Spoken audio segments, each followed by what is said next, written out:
Welcome to Reef Diary, day 23. So this may be a noisy spot, I don't know, but it was comfortable and you get to see the refugium for a few minutes, which you don't get to see very often.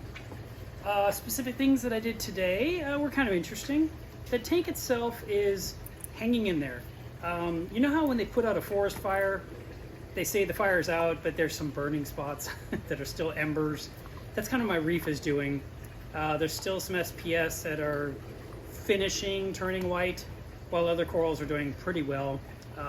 I noticed the bigger yellow scroll coral is peeling, but nothing I can do about those things. All I can do is wait this out, as you already know. I did my water test today. I got the calcium reactor operational. Let me just kind of get into it. So water test, what happened was the alkalinity took all night to get down to 9 DKH, and I was able to then turn on the calcium reactor's feed pump, which is the Versa, to push new tank water into it, which forces the lower pH level of water out of the reactor, which puts alkalinity into the tank. And when I was discussing this with Dwayne, as I talk to him almost daily, I told him what I was planning, and he says, you know what, you should probably smell the effluent that's coming out of the calcium reactor and make sure it's not sulfuric.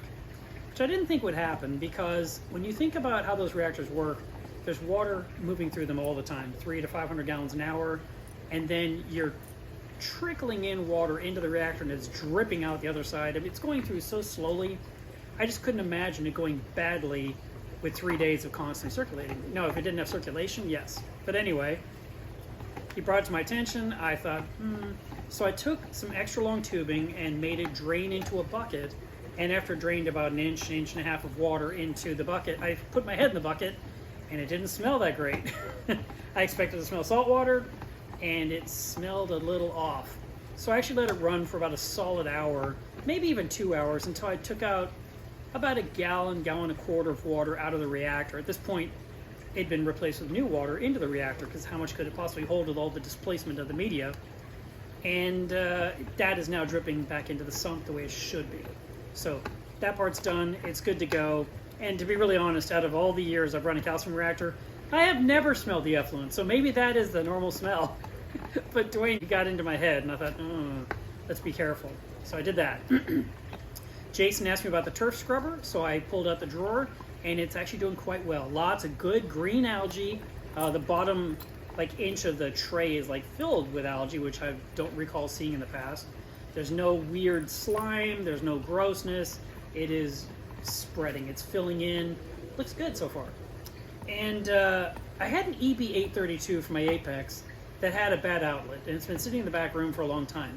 Remember when Mike was here for a previous Reef Diary and he helped me with the batteries?